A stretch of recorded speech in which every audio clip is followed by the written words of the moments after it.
Allahu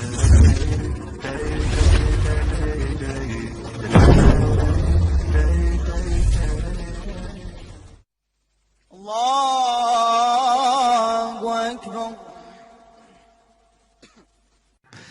Dari kecil dulu sudah cita-cita nggak jadi ustadz begini? Saya waktu kecil cita-cita saya jadi Pak Habibie. Oh, Setiap ditanya, mau jadi apa? Pak Habibie. Jadi apa? Pak Habibie. Jadi apa? Pak Habibie. Sampai saya koleksi buku-buku Pak Habibie. Dan saya baca dari sejak kecil. Dari mulai cara belajarnya, baru saya mengerti setelah dewasa bahwa orang tua Pak Habibie seperti menyiapkan beliau layaknya orang tuanya Imam An-Nawawi rahimahullah. Karena itu Pak Habibie itu punya kemiripan dengan Imam An-Nawawi dalam karakternya.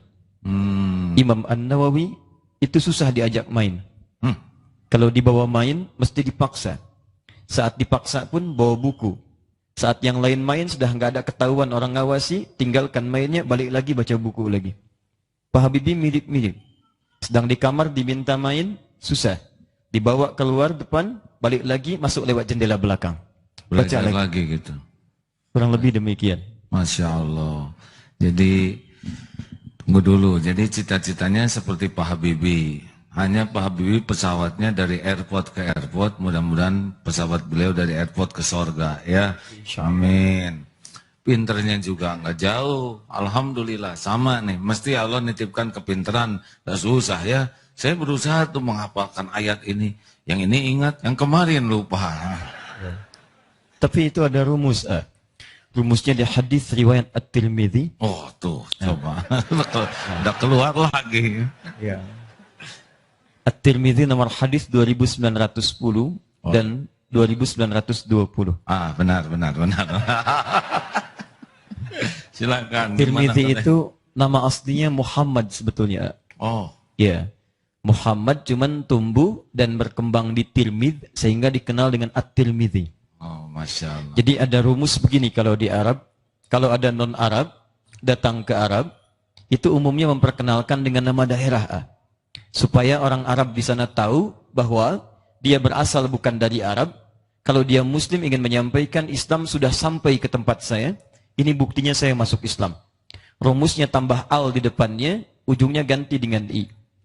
Jadi beliau berasal dari Tirmidz, tambah al di depannya, karena tak itu alif lam syamsiyah, maka disatukan jadi At-Tirmidz, ujungnya i, At-Tirmidzi. Dulu orang tua kita Syekh Nawawi dari Banten, maka dimunculkan daerahnya, Syekh Nawawi Al-Bantani. Dulu ada ulama besar dari Palembang, namanya Syekh Abdus Somad Al-Palembangi. Dulu ada ulama besar dari Padang, Syekh Yasin Al-Padangi.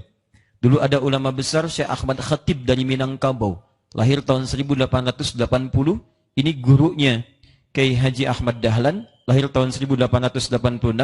Pendiri Muhammadiyah 12 November tahun 1918. Kemudian guru Kiai Haji Muhammad Hashim bin Ash'ari, ya, lahir tahun 1871. Pendiri Nahdlatul Ulama tanggal 31 Januari tahun 1926. Dan guru almarhumah Raden Ayu Raden Ajeng Kartini yang lahir tanggal 21 April tahun 1879. Ini hafal kita juga. Itu terus setuju. ya. Itu Jadi muridnya dulu Syekh Ahmad Khatib Al-Minangkabawi. Ditambah al di ujungnya, di depannya ujungnya i. Ya. Sama dengan Al-Bukhari, itu bukan nama asli. ya, Nama aslinya Muhammad. Muhammad bapaknya Ismail, punya bapak namanya Ibrahim, punya kakek namanya Al-Mughirah, punya eyang namanya Al-Bardizbah. Tinggal di Kecamatan Ju'fah, Kabupaten Bukhara, Provinsi Khorasan, negara Uzbekistan. Datang kemudian ke Arab memperkenalkan saya dari Bukhara, tambah al di depannya, ujungnya ganti dengan i. Al-Bukhari. Jadi kalau AA ini mau umrah haji, ingin memperkenalkan dari Geger Kalong, boleh Ana Agim Al-Geger Kalongi. Nah, itu sah. Ya, boleh. asa kurang wibawa. Ya. Ini kalau Ustadz apa Ade Hidayati? Baik. Al-Bekasi. Hah? Al-Bekasi. Daerahnya yang diikutkan. Al-Bekasi. Daerahnya. Baik. Apa hadisnya tadi? Hadisnya belum disebutkan itu. Baik. At-Tirmidzi. Nomor hadis 2910, 2920. Saya mau beri rumus begini. Ini penting, sebetulnya ini rahasia. Tapi nggak apa-apa lah, malam ini diantara kita aja. Jadi, Nabi sampaikan, Man qara'a harfan min kitabillahi falahu 10 hasanat. Siapa yang baca satu huruf dari Al-Quran, dia akan dapat 10 kebaikan setiap hurufnya. Walam aqul alif lam mim harfun. Saya tidak katakan alif lam mim satu huruf. Walakin alifun harfun, lamun harfun, mimun harfun. Alifnya satu huruf, lam satu huruf, mim satu huruf. Walikulli harfin 10 hasanat. Setiap hurufnya 10 kebaikan. Jadi kalau Anda bacakan alif lam mim, 3 huruf kali 10 berapa? 30. Perhatikan, saya berikan rahasia. Kalau orang hanya baca Quran, umumnya orang sekali baca.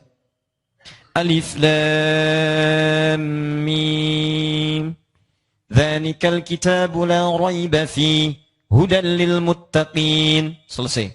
Tapi penghafal Quran mustahil sekali baca. Dia akan berkali-kali membacanya sampai merasa kuat dengan ingatannya. Dzalikal kitabu, dzalikal kitabu, dzalikal kitabu.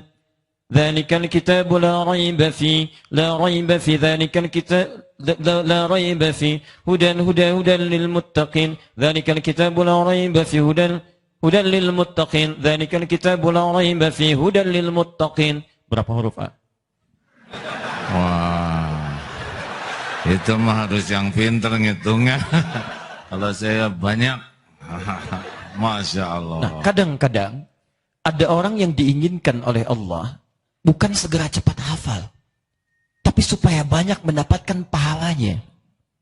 Hei fulan, saya berikan pada dia 10 menit dia hafal ayat ini, karena dia sudah banyak amalan sebelumnya.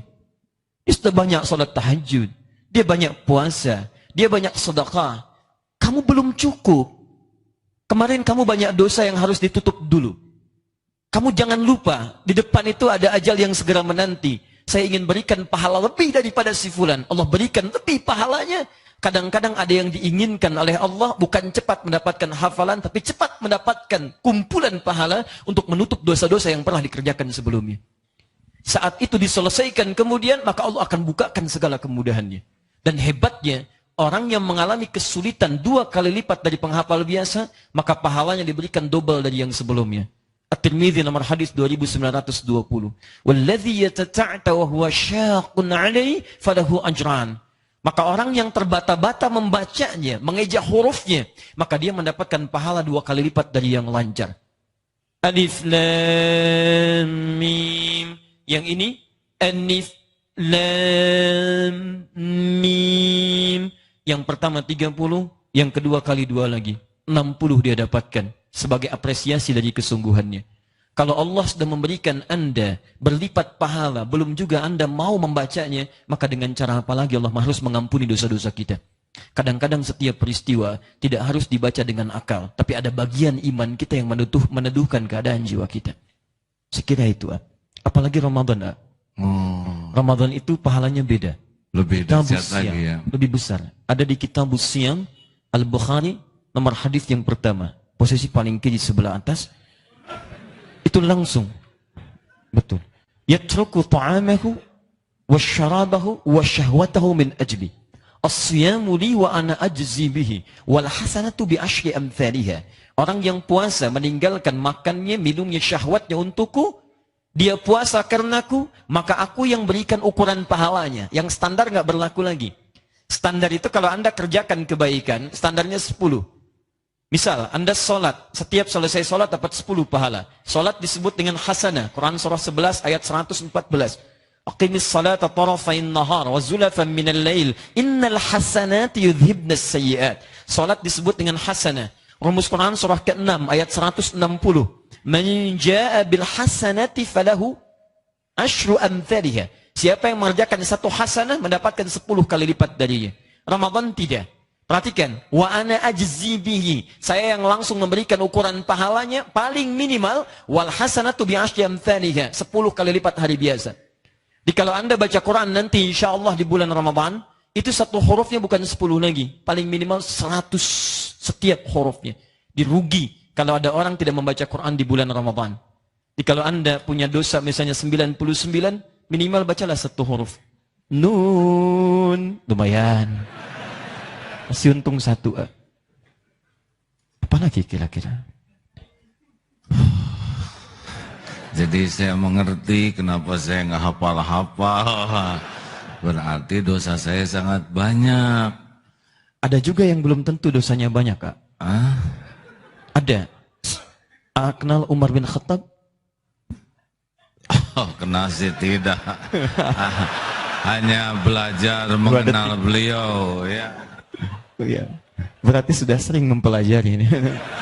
Baik. Umar itu keseluruhan menghafal 20 tahun Al-Quran. Tapi Umar sangat jenius. Bahkan ada seorang pemikir liberal namanya Toha Hussein. Lahir di Mesir, itu menulis buku Abqariyatu Umar, kejeniusan Umar. Seorang liberal, liberal di luar itu pintar-pintar, Pak. Hafal Quran, tahu hadis. Makanya kalau mau dibelokkan agak cepat sadar lagi. Kalau liberal di sini itu agak ketinggalan jauh. Quran tidak hafal, hadis tidak tahu, tapi maksa jadi liberal. Ya, sebetulnya agak ketinggalan karena zaman Nabi sudah ada orang liberal namanya Ka'ab bin Al-Ashraf. Ya, buka Quran surah kedua Al-Baqarah ayat 208, paling kiri di pertengahan, agak sedikit ke bawah. Itu ada ayat turun, ya ayyuhalladzina amanu dukhulu fis-silmi kafah. Asalnya ada seorang bernama Ka'ab bin Al-Ashraf, tokoh Yahudi, masuk Islam tapi masih suka baca Taurat yang sudah menyimpang. Ketika ditanya oleh sahabat, kenapa masih pergi ke sinagog baca Taurat? Kata Ka'ab ini, Quran kan wahyu dari Allah. Taurat wahyu dari Allah. Sama-sama dari Allah. Taurat turun ke Nabi Musa, Musa Nabi. Al-Quran turun kepada Muhammad SAW, beliau Nabi. Apa bedanya? Kan sama-sama Quran, sama-sama wahyu, sama-sama Nabi diturunkan kepadanya. Apa bedanya? Liberal. Di pemikir liberal sudah ada. Dulu sudah ada, 15 abad yang lalu. Jadi kalau ada orang ikutan liberal sekarang, dia sebetulnya bukan maju, dia orang telat. Terlampau terlambat. Ya kesiangan, kepagian, kesorean, kemalaman. Dia kembali pada 15 abad yang lalu. Maka dilaporkan pada Nabi, kata Nabi, laukana Musa hayyan, kalaupun Musa masih hidup, dia akan tunduk pada risalah yang telah diturunkan kepadaku. Maka ditinggalkanlah, sadar dari liberalismenya, ditinggalkan pemikirannya, kembali kepada tuntunan Al-Quran dan Sunnah, dan ditinggalkan pemikiran yang demikian. Ka'ab, seorang liberal, hafal Quran, tahu Taurat, begitu diingatkan Nabi, taubat dia. Orang liberal sekarang, Quran tidak hafal, hadis tidak tahu, Taurat tidak pernah kenal, diingatkan, malah nekat makin liberal. Orang-orang semacam ini, mohon maaf, barangkali ia terlampau telat dalam kehidupannya.